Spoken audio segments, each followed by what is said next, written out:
عرب کے اندر سال کے بعد عورتوں کا ایک میلہ لگتا تھا خانہ کعبہ کے پاس، صرف عورتیں اکٹھی ہوتی تھی، میلہ لگا ہوا تھا۔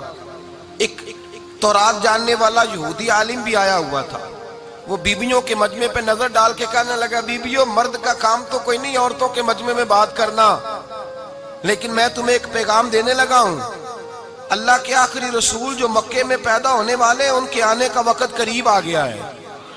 وہ بی بی بڑی خوش نصیب ہوگی جنہیں ان کی رفاقت ملے گی۔ عورتوں نے جب دیکھا کہ مرد آ گیا عورتوں کے میلے میں تو انہوں نے ڈانٹا جھڑکا، کہا چل اٹھا اپنی کتابیں اور نکل جا۔ حضرت خدیجہ کہتی ہیں باقیوں نے ڈانٹا پر میں نے بات پلے سے باندھ لی، میں نے پلے سے باندھ لی اور میں انتظار کرنے لگی کہ اللہ کرے وہ نصیب میرے ہی ہو، اللہ کرے مقدر میرا ہی کھلے۔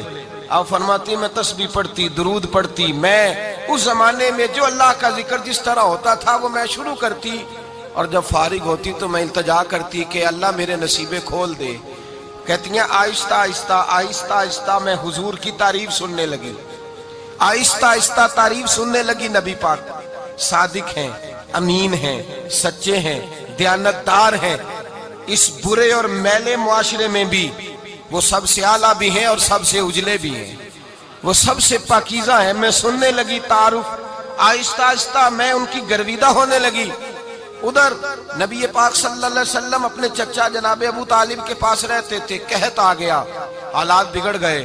حضور سید عالم صلی اللہ تعالی علیہ وسلم سے چچا کہنے لگے بیٹے اگر مال تجارت لے کے شام جاؤ تو بڑا نفع کماؤ گے، ہمیں ضرورت بھی ہے، اور اگر ہو سکے تو ختیجہ کا مال لے کے جاؤ۔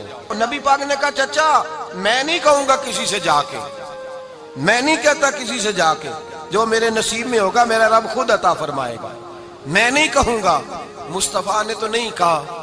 حضرت خدیجہ رضی اللہ تعالیٰ عنہ کہتی ہیں میں نے خود اپنی خادمہ کو بھیجا، میں نے کہا جا کے پوچھو تو صحیح کہ میرا مال قبول ہوتا بھی ہے کہ نہیں، پوچھو۔ نبی پاک صلی اللہ علیہ وسلم سے پوچھا، حضرت خدیجہ کی خواہش ہے کہ آپ مال لے کے جائیں، حضور نے قبول کر لیا۔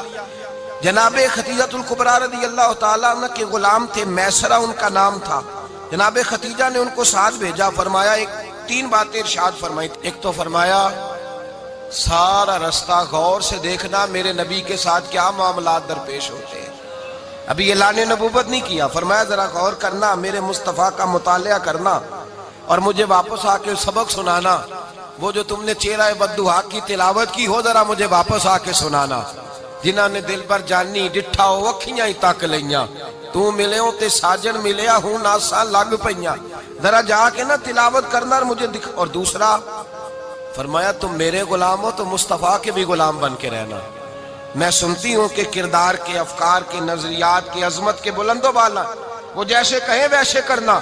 اور تیسری حضرت خدیجہ نے نصیحت فرمائی، فرمایا محمد ابن عبداللہ صلی اللہ علیہ وسلم کی رائے سے اختلاف نہ کرنا، یہ چلتے ہوئے معاہدہ کیا، جو وہ کہہ دے سو کر جانا۔ غلام کہتے ہیں میں ساتھ گیا، باتیں میں نے سن لی، لیکن جب سفر شروع ہوا نا